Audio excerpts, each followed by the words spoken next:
변합니다. 더 나쁜 쪽으로 변하든 더 좋은 쪽으로 변하든 사람은 변합니다. 하나님을 안 믿고 예수님을 못 믿고 살던 사람이 하나님을 믿고 예수님이 믿어지는 그리스도인으로 하나님의 자녀로 살아간다는 것, 이것은 엄청난 변화입니다.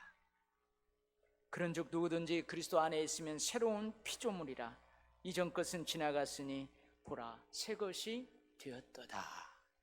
이 말씀과 같이 그리스도 안에서 살아가는 이 엄청난 변화는 하나님의 재창조의 역사입니다. 하나님의 피조물인 사람이 예수님을 믿고 하나님을 믿고 그리스도인으로 하나님의 자녀가 되어서 살아가는 것, 이것은 여러분 새로운 피조물이 되었다는 의미입니다. 우리 모든 사람은 하나님께서 만드셨어요. 하나님께서 창조하셨어요. 창세기에 기록된 하나님의 이 창조의 역사, 얼마나 위대합니까? 얼마나 신비스럽습니까? 특별히 하나님께서 사람을 창조하신 역사, 여러분 그것은 더 위대하고 신비스러워요. 그래서 시편 139편 14절에서 인간 창조와 관련된 이 하나님의 역사를 뭐라고 표현하고 있느냐? 신묘막측이라고 표현하고 있어요.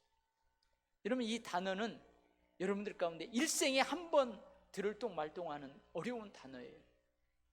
내가 주께 감사하옴은 나를 지으심이 심히 기묘하심이라. 지금 우리가 가지고 있는 그 이전의 성경이 개역 한글 번역 성경이에요. 거기에는 신묘막측으로 번역하고 있어요. 주께서 하시는 일이 기이함을 내 영혼이 잘 아나이다. 이 신묘막측 무슨 뜻이냐면요, 감히 헤아릴 수 없을 정도로 신기하고 오묘하다, 그런 뜻이에요. 그러니까 하나님의 인간 창조의 역사가 그렇다는 거예요. 그러니 하나님을 믿고 예수님이 믿어지는 그리스도인, 하나님의 자녀가 되는 하나님의 재창조의 역사 역시 신묘막측하다는 것. 제가 지지난주인가 한번 그랬죠. 아니 지지난주 더 되네요. 10길 물속은 알아도 한 길 사람 속은 모른다. 이 속담이 어떤 의미냐면 사람 속마음을 알기 어렵다, 그 말이에요. 이러한 사람이 하나님을 안 믿고 예수님 못 믿고 그렇게 살아요. 근데 이런 사람이 하나님 믿고 예수님을 믿는다는 거, 이거 매우 어렵다는 거예요. 신묘막측한 하나님의 역사라는 거예요. 할렐루야. 그런데 우리 그리스도인들이, 저와 여러분, 우리 하나님의 자녀들이 분명 변화되기는 변화되었어요. 그죠?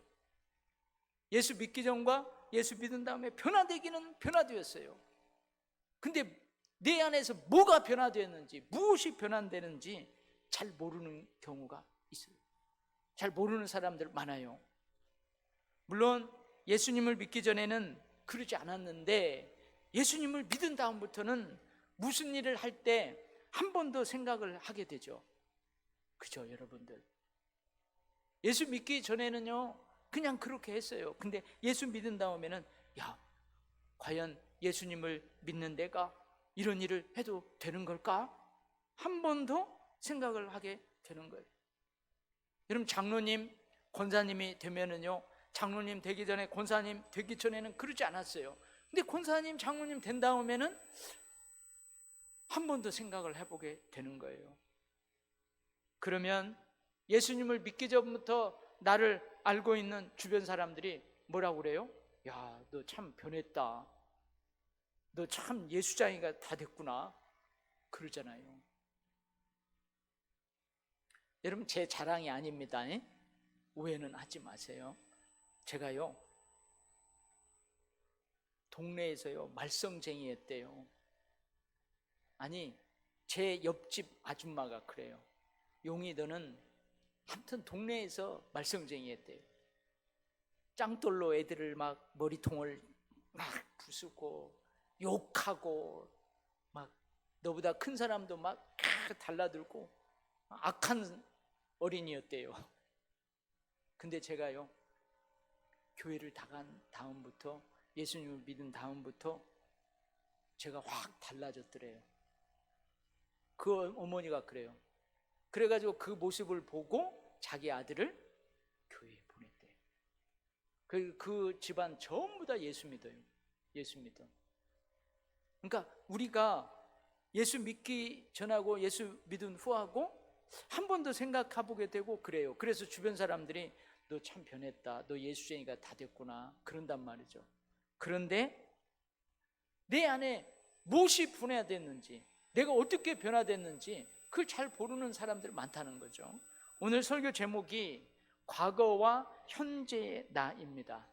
과거의 나는 하나님을 안 믿고 예수님을 못 믿고 살던 나예요. 현재의 나는 하나님을 믿고 예수님을 믿고 살아가는 나예요. 그래서 과연 과거의 나와 현재의 나는 무엇이 달라졌을까요? 뭐가 달라졌을까요? 예수 믿기 이전의 나와 예수 믿는 나는 어떤 것이 달라졌어요? 어떻게 달라졌을까요? 무엇이 달라졌을까요? 오늘 말씀이요, 그걸 이야기하고 있어요. 근데 1차적으로는 누구냐?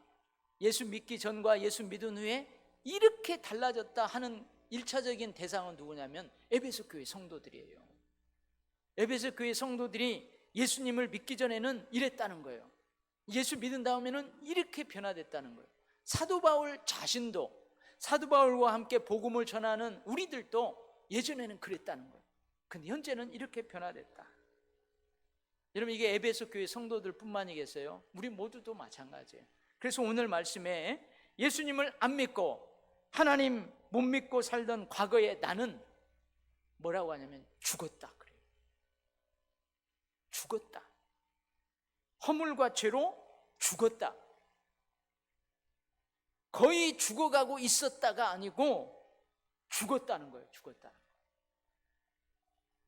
그때는 하나님께, 하나님의 말씀에 불순종하면서 죄 가운데 살았어요. 근데 그게 죄가 죄인 줄도 모르고 살았어요. 불의하고 악한 세상 풍조를 따라 살았어요. 하나님께, 하나님의 말씀에는 불순종하고 악한 영, 악한 세력에게는 순종하며 살았어요. 이 악한 영, 악한 세력이 뭐냐? 지금도 하나님께, 하나님의 말씀에 불순종하며 죄를 짓는 사람들 그 속에서 활동하고 있는 우리가 말하는 사탄이에요. 사탄. 그때는 악한 영의 종이 되어서 하나님께 불순종하고 하나님을 대적하는 사람들과 똑같이 죄된 본성을 따라 살았어요. 이러한 육체적 욕망을 절제하지 못하고 육체의 욕망을 따라 자기 마음대로, 자기 멋대로 살았어요. 그때는 하나님께서 기뻐하는 삶을 살지 못했어요. 솔직히 하나님이 기뻐하시는 삶이 어떤 건지도 모르고 그렇게 살았어요. 하나님께 복 받는 삶을 살지 못했어요. 하나님께 어떻게 살아야 복을 받는지 그거 알지도 못했어요. 오히려 하나님의 진노를 받는 삶을 살았어요. 그래서 죽었다는 거예요. 죽었다. 근데 이제 가만히 생각을 해봐요. 저도 설교를 준비하면서 가만히 생각해 봤어요. 제가 예수를 믿고 예배 생활하고 구원의 확신 가운데 지내게 된 것이 언젠가 하면 고등학교 때예요. 고등학교 때. 근데 내가 가만히 생각해 봤어요. 그럼 과거의 나는 누구냐면 예수 믿기 전, 그 이전의 나잖아요. 그리고 고등학교 이후부터는 이제 예수를 믿고 현재의 나잖아요. 근데 고등학교 되기 전까지 나는 살았어요? 죽었어요? 아니, 살아있었다니까요. 나 안 죽었다니까요. 여러분도 마찬가지예요. 예수 믿기 전에 여러분 죽었어요? 살아있었잖아요. 밥도 잘 먹고 돈도 잘 벌고 살아있었잖아요. 그 예수 믿은 이후에도 여러분 잘 살고 있어요. 살았잖아요. 근데 과거의 나, 예수 믿기 전에 있는 나는 죽었다고 그래요. 이게 도대체 이게 뭔 말일까? 도대체 이게 무슨 말일까요?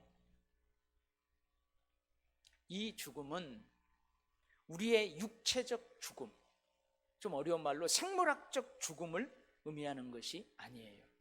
심장이 멎고 호흡이 끝나고 그래서 내 몸이 썩어져가는 이 생물학적 죽음을 의미하지 않아요. 영적인 죽음을 의미합니다. 그래서 제가 이 영적인 죽음을 설명할 때 여러분에게 아주 이해가 되게 쉽게 설명을 하잖아요. 예를 들잖아요.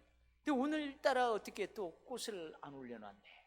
이 꽃을 올려놔야 제가 이 식물 설교를 하는데, 한번 머릿속에 상상을 해봐요. 제가 보니까요, 지금 국화꽃이 막 만발을 해요. 그죠? 국화꽃이 활짝 피고 향기도 있어요. 그래서 국화꽃을 짝수짝수 잘라가지고 이 화병에다가 물을 부어가지고 그 국화꽃을 딱 꽂아놨어요. 이 국화꽃 살았어요? 죽었어요? 죽었어요? 왜 죽었을까요? 그렇죠. 생명의 근원되는 뿌리하고 단절됐기 때문에 죽어 있는 거예요. 아무리 화려해도 죽어 있다는 거 언제 알아요? 한 일주일 되면 얘가 시들시들해요. 근데 반대로 여기 국화꽃이 있어요. 근데 뿌리하고 연결되어 있는데 이 국화꽃이요, 한번 활짝 폈다가 다 떨어졌어. 그래서 이렇게 보니까 죽었어요? 살았어요? 에? 살았어요.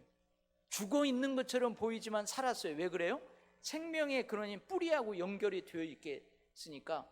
또 국화꽃 펴요, 안 펴요? 얘는 국화꽃도 펴요. 여러분, 영적인 죽음이 이런 거예요. 부활이요 생명이신 예수님, 영원한 생명의 주인이신 하나님 떠나 사는 것, 이것이 영적으로 죽어 있는 거예요.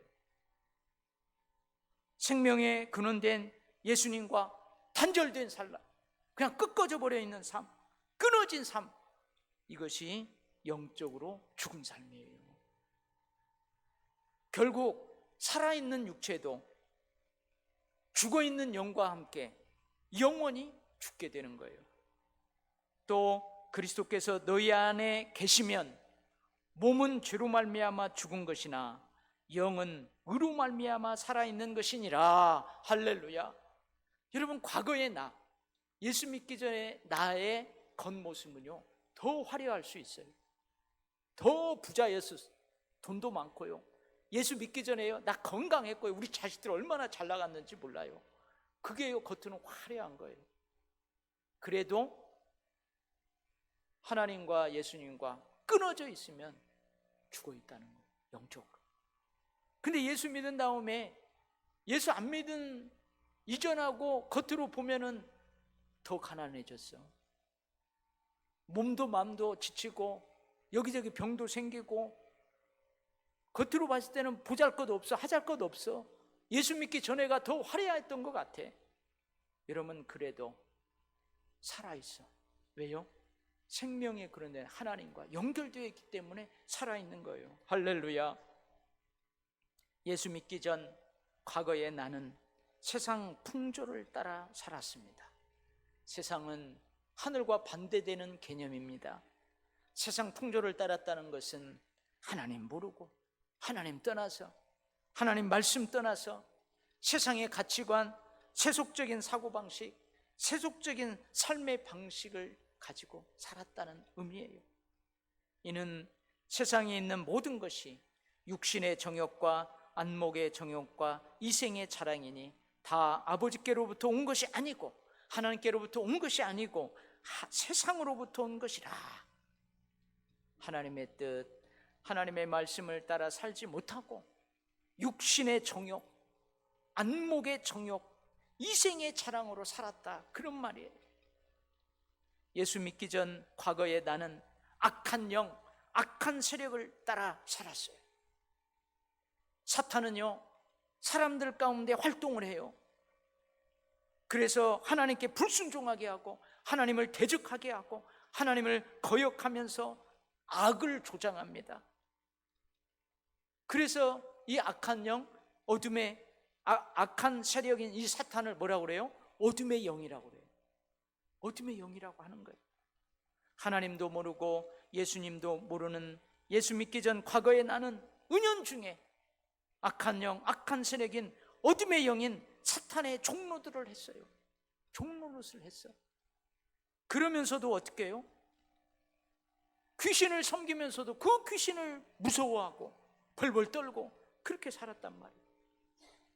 예수 믿기 전 과거에 나는 육체와 마음의 욕망, 탐욕에 얽매여 살았어요. 내 육체와 내 마음을 기쁘게 하는 일이라면 물불 가리지 않고 했어요. 이 세상에서 자랑을 삼을 만한 것이라면 정욕, 탐욕을 따라서 살았어요. 나 중심적으로 내 욕심을 따라 살았어요.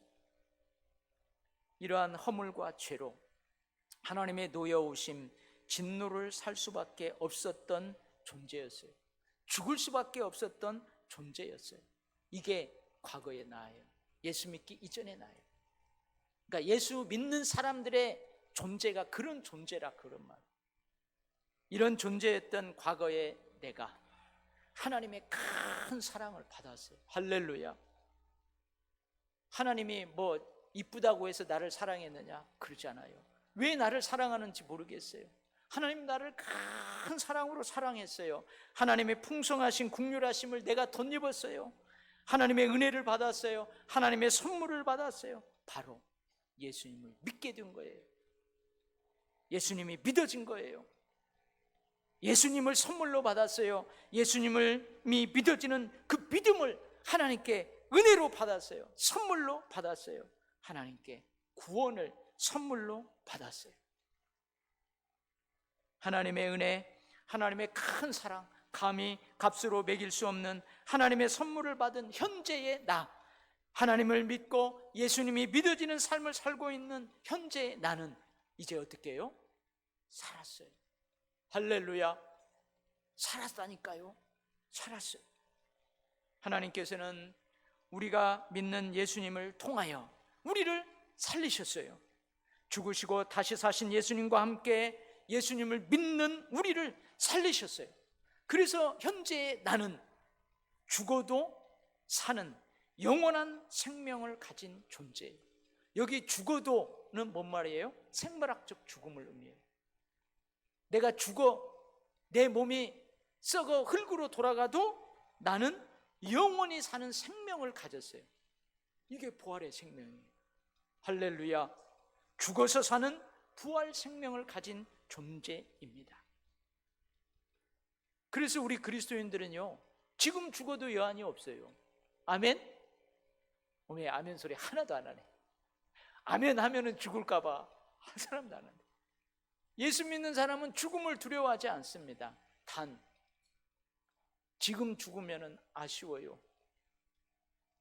아직 통장 정리도 안 했는데 죽으면 어떡해요? 우리 자식들 저 멀리 떨어져 있는데 마지막 유언도 못 남겨서 죽으면 어떡해요? 이런 아쉬움, 안타까움은 있지만 우리는 죽음이 두렵지 않아요. 우리는 사나 주나 죽으나 주님의 것이고 우리는 죽어서 사는 부활 생명이 있기 때문에 그래요. 현재의 내가 그런 존재라는 거예요. 할렐루야. 로마서 11장은 이것을 접붙임으로 설명하고 있습니다. 여기 가장 젊으신 분이 누굴까요? 가장 젊으신 분, 접붙임이 뭔 줄 알아요? 알아요? 아마 지금 고등학생들, 중학생들은 알까요? 저희들 초등학교 때, 중학교 때, 고등학교 때 우리 실습이 있었어요. 무슨 과목이 있었잖아요. 실과. 네, 기억하시네. 그래서 접붙임 배워요. 그 실제로 실습도 해보고 했어요. 근데 로마서 11장은 이걸 접붙임으로 설명하고 있습니다. 죽을 수밖에 없는 가지. 그런 내가, 과거의 내가 꺾여져서 예수님께 접붙임 바 되었어요. 생명의 열매를 맺을 수 없는 가지, 과거의 내가 꺾여져서 예수님께 접붙임 바 되었어요. 하나님의 노여움을 살 수밖에 없는 가지인 과거의 내가 꺾여져서 예수님께 접붙임 바 되었어요. 어둠의 영, 악한 영, 악한 세력인 사탄의 종로로 됐던 과거의 내가 예수님께 접붙임 바 되었어요. 그래서 현재의 나는 살았어요. 원줄기인 예수님으로부터 생명의 진액을 받아 살았어요. 생명의 열매를 맺게 되었어요. 할렐루야. 이게 과거의 나와 현재의 나의 변화된 것이에요. 이것이 변화된 거예요. 그 다음에 두 번째는 오늘이요, 뭐가 변화됐다고 하냐면은 장차 하늘 보좌 곁에 앉게 되는 존재로 변화됐다는 거예요. 제가요, 목회하면서 성경을 많이 읽으면서 내가 장차 하나님 보좌 가까이에 앉게 되는 존재가 되었다는 거, 이거 별로 감흥이 없었어요. 근데 이번에 설교 준비하면서요, 와, 얼마나 이게 은혜가 되는지 몰라요. 요한계시록 4장의 말씀에요, 뭐가 기록되어 있냐면은 하늘에 있는 하나님의 어전, 이 어전은 인간의 표현입니다. 여러분 사극에 보잖아요. 사극을 보면은 임금님이 딱 앉아있고 신하들이 쫙 서여 있는 그 모습, 그게 어전이에요. 어전 회의를 하는 거예요. 근데 요한계시록 4장에 보면은 그 하늘에 있는 하나님의 어전, 그 모습을 묘사하고 있어요. 그러니까 사도 요한이 저 밤모섬에 예수 전한다고 가둬버렸을 때 거기서 본 환상이에요. 하나님 보여준 환상이에요. 근데 거기에 보면은 하나님이 보좌에 앉아 있어요. 예수님이 보좌에 앉아 있어요. 그리고 그 보좌를 딱 둘러싸서 때로는 12보좌가, 때로는 24보좌가 거기에 있습니다. 그리고 거기에 누가 앉아 있느냐? 24명의 장로들이 앉아 있어요. 하나님의 보좌, 예수님의 보좌 주변으로 앉아 있어요. 이들이 누굴까? 24보좌, 때로는 12보좌, 24장로들, 이들은 누굴까? 우리 장로님들만 거기 앉을까? 아니에요. 하나님을 믿고 예수님이 믿어지는 삶을 살았던 하나님의 모든 백성을 대표해요. 그래서 우리 모두가 앉는다는 거예요. 이들이 보좌에 앉으신 하나님과 예수님께 엎드려서 경배를 합니다. 구원하심이 보좌에 앉으신 우리 하나님과 어린 양께 있도다 하면서 그래요. 여러분, 장차 우리가 하나님의 보좌에 둘러 있는 이 12보좌, 24보좌에 앉는다는 것, 여러분 이거 어떤 의미일까요? 어떤 의미일까?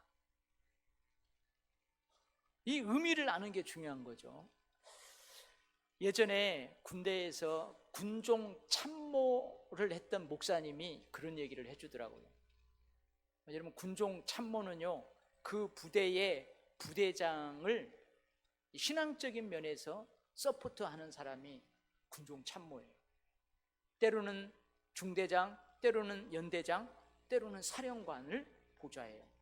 그래서 그 부대 사령부의 연대에 무슨 행사가 있으면 그 지휘관이 가면은 이 군종 참모도 따라가요.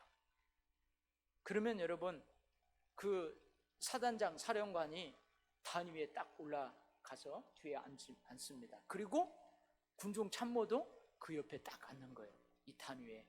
그리고 수백 명 그 연대급 병사들이 쫙 도열해 있어요.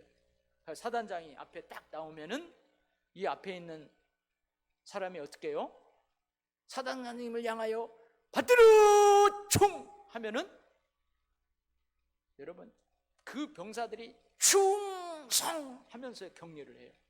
그러면은요, 그 운동장이 막 쩌렁쩌렁하니 막 떠나갈 것 같아요.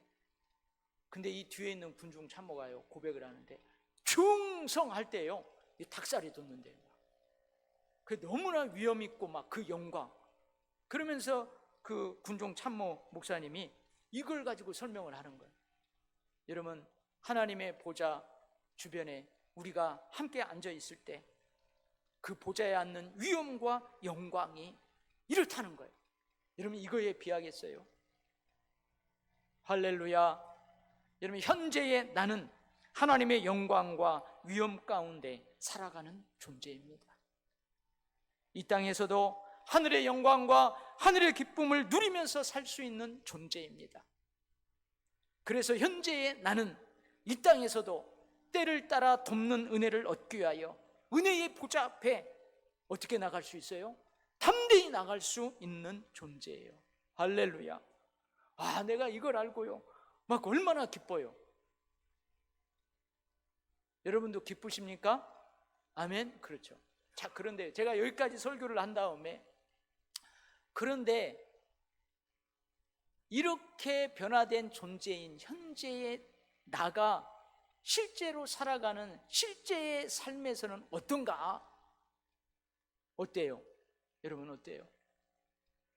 현재의 내가 살아가는 실존적 삶의 모습은 어떠냐 이거예요. 하나님을 믿고 예수님이 믿어지는 삶을 살아가는 현재의 내가 살아가는 삶의 현장, 그것이 직장이면 직장, 가정이면 가정, 예수 안 믿는 사람도 있고 예수 믿는 사람도 있고 더불어서 살아가는 그 사회의 생활 현장 가운데서 그런 존재인 나는 어떠냐 이 말이에요.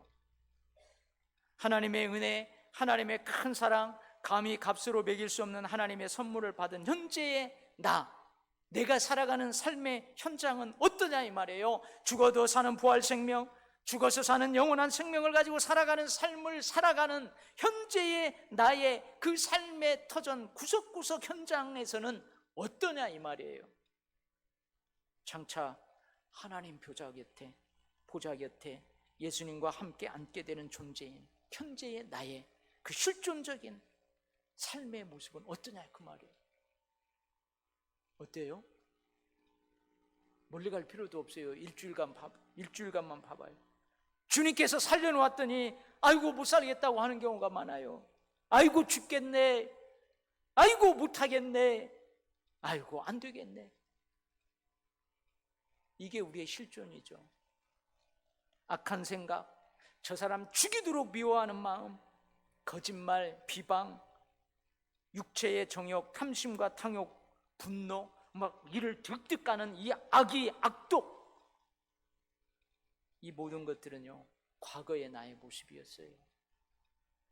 예수님을 믿기 전 과거의 옛날 내 모습이었어요. 이러한 과거의 나는 예수님을 믿음으로 예수님과 함께 십자가에 못 박혀 버렸어요. 죽어버렸어요. 과거의 나는 죽었어요. 옛 행위를 벗어버리고 새 사람이 되었어요. 새로운 피조물이 되었어요. 그러니 현재의 나는 어디든 누구하고 살아가든 어떤 상황이 맞닥뜨리든 옛사람과 그 행위를 벗어버려야 돼요.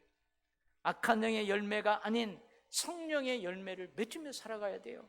사랑해야 되고 하나님 때문에 기뻐해야 되고. 여러분 이거 기뻐한다는 거 이거 쉬운 거 같죠? 어려워요. 제가 이번에 딸들한테 가갖고 딸들이 어떻게 나를 뭐라고 하는가 내가 핍박받고 왔다니까요.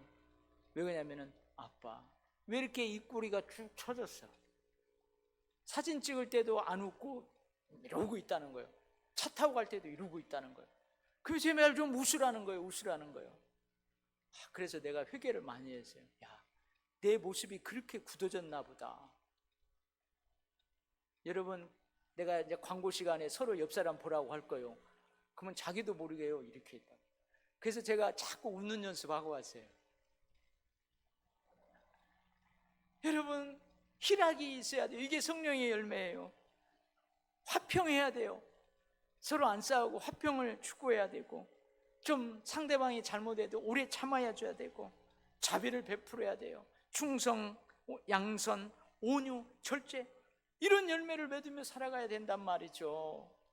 내가 받은 은혜를, 내가 받은 사랑을, 내가 받은 선물을 내 주변의 어린아이든 청년들이든 장년이든 노년이든 그 사람들에게 나타내면서 살아야 돼요. 새롭게 변화된 내가 주변을 변화시키면서 살아야 된단 말이죠. 선한 일을 하며 살아야 돼요. 늘 하나님의 사람답게 말하고 행동해야 돼요. 그런데 실제로 삶의 현장 속에서 예수님을 믿는 현재의 나는, 나의 실제적인 삶은 어떠냐 그 말이에요. 어때요? 어쩌면 좋을까요? 어쩌면 좋을까? 여러분, 첫 번째요, 이것을 항상 기억해야 돼요. 이게 뭐냐면 현재의 나는, 그러니까 예수 믿고 구원받고 장차 하나님의 보좌 앞에 앉게 되고 죽어도 사는 부활 생명을 가지고 사는 현재의 나는 이미와 아직 그 사이에서 살고 있다는 사실을 기억해야 돼요. 좀 어려운 말인데요, 예수 그리스도 안에서 하나님의 은혜와 사랑, 하나님의 선물로 이미 우리는 뭐예요? 구원받았어요. 이미 그런 존재로 변화되었어요. 새로운 피조물이 되었어요. 그러나 아직 내 삶에서 이미 이루어진 구원이 완전하게, 온전하게 드러나지 않는다는 거예요. 구원받은 나는 이미 완성된 구원을 향해 여전히 나아가고 있다는 거예요. 나아가는 존재라는 말이에요. 내가 하나님을 믿고 예수님이 믿어지는 존재가 되었어요. 예수 믿는 사람이 되었어요. 그렇다고 해서 그 예수 믿는 그 순간부터 예수 믿지 않는 때에 가지고 있었던 내 생각, 가치관, 그 행동들이 순간에, 단번에, 일시에 변하던가요? 변해요? 그렇지 않아요. 그렇지 않습니다. 이미 구원받았지만 온전하고 완전한 영화로움을 향해 우리는 성장해 가고 성숙되어 가는 거예요. 이러한 과정에서 쓰러지고 넘어지고 깨어지고 깎이고 그렇게 다듬어져 가면서 어떻게 해요? 예수님을 더 닮아가는 거예요. 할렐루야. 이런 존재라는 사실을 기억해야 돼요. 과거의 사도 바울 어땠어요? 예수님 대적하고 교회를 핍박했어요. 그것이 하나님께 대한 충성이고 열심인 줄 알았어요. 그래가지고 막 이를 막 팍팍 갈면서 예수 믿는 사람 막 보면은요, 눈에 막 불을 켜고 그 사람들 잡아다 죽이고 감옥에다 가두고 그랬어요. 근데 하나님의 진노를 사는 삶이었어요. 그런 사도 바울이 예수님을 만나지요. 예수님을 믿어 예수님의 사도, 예수님의 종이 되었어요. 그렇다고 해서 과거의 사도 바울의 모습 전부가 막 단번에 일시에 변화되었을까요? 그러지 않아요. 왜 그러냐면은 사도 바울이 고백하거든요. 내 마음과 뜻은 주님의 법, 주님을 기쁘시게 하려고 하는데 현실에서는 육체의 연약함으로, 육체의 욕망으로 그렇게 살지 못하는 경우가 있다. 그렇게 고백을 해요.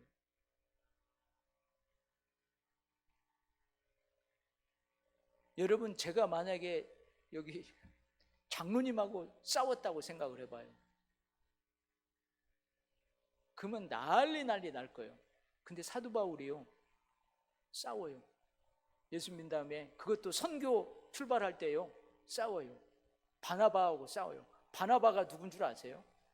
다른 사도들이 다 의심할 때 사도 바울 소개해주고 잘 목회할 수 있도록 도왔던 사람이에요. 근데 그 사람하고도 싸운다니까요. 그래서 사도 바울이 뭐라고 고백하냐면, 오호라 나는 공고한 사람이로다. 이 사망의 몸에서 누가 나를 건져내랴. 이것이 현재의 사도 바울의 실제적 삶에서의 탄식이었어요. 그러니까 우리도 그런 탄식이 있잖아요. 그죠? 우리들에게 그런 탄식이 있어요. 근데 사도 바울은요, 이것은 잊지 않았어요. 뭘 잊지 않았느냐? 현재 나는 죄와 사망의 법 안에서 사는 존재가 아닙니다. 그것은 과거의 나입니다. 현재의 나는 예수님 안에 있는 생명의 성령의 법 안에서 사는 존재입니다. 이걸 잊지 않아요. 이걸 인식하고 고백하고 선포하면서 그렇게 살아가요. 할렐루야. 여러분, 이런 인식이 없으면요, 예수 믿을 때는 안 믿는 데 똑같네. 뭐 막 살아버리지 뭐. 지옥 없어, 천국 없어. 그리고 과거로 돌아가는 그런 사람들 개 중에 있어요. 우리들도 현재의 내가 어떤 존재인지를 늘 인식하고 고백하고 그리고 선포하면서 그렇게 살아가기를 바랍니다. 아멘. 두 번째는요, 그럼 어떻게 하면 좋을까?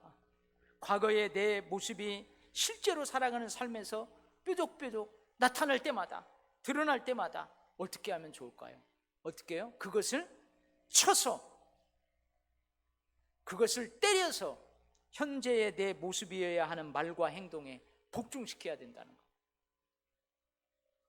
여러분 그러죠. 옆에 있는 강아지가 말 안 듣고 막 오면은 여러분 어떻게 해요? 이놈! 하고 때려줘. 그런 것처럼 과거의 내 모습이 실제로 삶을 살아가는 데서 이렇게 나오려고 하면은 때리라는 거예요. 그걸 때리라는 거예요. 사도 바울은 현재의 나는 썩을 승리자의 멸관을 얻고자 사는 존재가 아닙니다. 현재의 나는 썩지 아니할 승리자의 멸관을 얻고자 사는 존재입니다.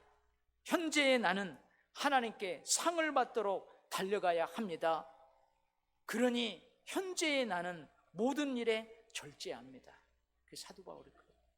그러니 현재의 나는 표대 없이, 목표 없이, 어떤 방향성 없이 방종하는 삶을 살면 안 됩니다. 허공을 치는 것 같이 하면 안 됩니다. 오히려 내 몸을 쳐야 합니다. 과거의 나, 옛 모습을 드러내는 내 몸을 쳐서 두드려 패서 주님께, 주님의 말씀에 복종시켜야 합니다. 그러고 있어요. 할렐루야. 그러면서 사도 바울은 뭐라고 하냐면 나는 날마다 죽노라, 그렇게 고백해요. 물론 이 말씀의 진정한 의미는 이런 거예요. 뭐냐면 사도 바울이 복음을 전할 때 예수님 때문에 환난이 찾아와요. 막 핍박이 있어요. 목숨의 위협과 위험이 있어요. 그래도 내가 예수 그리스도 안에 있으니 나는 죽어도 좋다, 담대하게 맞서서 복음 전하겠다. 그래서 날마다 나는 그것들이 복음 때문에 죽는다면 죽겠다, 이런 각오로 살았다, 그런 의미거든요. 그러나 저는 이 의미를 또 다른 의미로 은혜롭게 받아들입니다. 어떻게 해요? 나는 날마다 과거의 나를 쳐서 죽인다. 그리고 나는 날마다 현재의 나로 살아난다. 할렐루야. 여러분, 날마다 죽는다는 것은 날마다 살아난다는 의미예요. 뭐가 중요해요? 이미와 아직 사이에서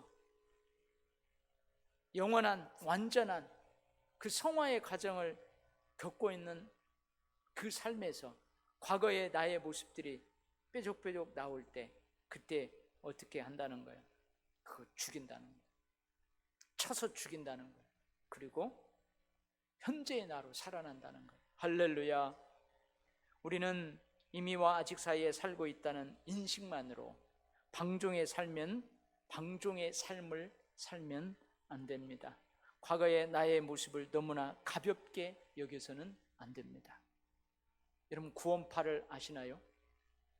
구원파는 구원을 강조해요. 근데 뭘 강조하냐면 구원의 체험을 강조합니다. 그리고 이 사람들이요, 여러분들한테 구원파가 와서 전도할 때 뭐라고 하냐면은 나 도일교회 집사예요, 나 도일교회 잘 나가고 있는데 왜 나한테 와서 그래요? 그러면 뭐라고 하냐면 당신 구원 받았어요? 물어봐요. 구원 몇 날, 며칠 날, 몇 시에 구원 받았습니까? 그거 물어봐요. 갖고 그거 모르면은요, 당신 구원 안 받았다는 거예요. 그러니까 구원의 체험, 이것을 강조해요. 근데 뭘 강조하지 않느냐? 구원 받은 이후에 성화의 삶은 가르치지 않아요. 그래서 이들은 뭐라고 주장하냐면은 내가 구원 받았으니 몇 날, 며칠, 몇 시 이후로 구원 받았으니 그 이후로는 짓는 죄, 저지르는 악행은 죄가 아니다 주장해요. 악행이 아니라고 주장해요. 그래서 회개할 필요도 없다, 용서받을 필요도 없다, 그렇게 주장을 해요. 이게 뭐예요? 이게 방종의 삶이죠. 그러나 성경은 그러지 않아요. 비성경적인 내용이에요. 그래서 우리는 구원파를 이단이라고 규정합니다. 현재의 나는 비록 죽어도 사는, 살아있는 생명을 살아가는 존재이고 장차 하나님의 보좌에 앉을 그런 존재이지만 우리의 실존적 삶에서는 날마다 죽고 날마다 살아야 합니다. 과거의 모습을 쳐서 현재의 나에게 복종시켜야 합니다. 그러면서도 현재의 내가 어떤 존재인지를 바르게 인식하고 인지하고 그리고 고백하고 의기소침해질 때마다 고백하고 그리고 사탄이 나를 흔들어댈 때마다 선포하고 그렇게 살아야 할 줄 믿습니다. 아멘. 아멘. 여러분, 교회 공동체도 마찬가지예요. 여러분, 교회 공동체가 그 구성원인 우리 한 사람 한 사람들이 모인 것이 교회 공동체예요. 그러니까 어떻게 해요? 겉으로 봤을 때는요, 세상 사람들이 교회가요 오히려 세상의 어떤 단체보다도 더 안 좋은 모습들이 있다고들 공격하고 그래요. 어떤 면에서는 그걸 우리가 인정할 수밖에 없어요. 그러나 그럼에도 불구하고 이 교회 공동체는 어떤 존재예요? 그런 존재예요. 그걸 인식하고 선포하고 고백하면서 세상 사람들이 손가락질하고 지적하는 그것을 때려서 쳐서 현재의 나의 현재 교회의 그 모습에 복종을 시키면서 그렇게 깎여지고 다듬어지고 거꾸러지면서 그렇게 가는 거예요. 할렐루야. 기도하겠습니다.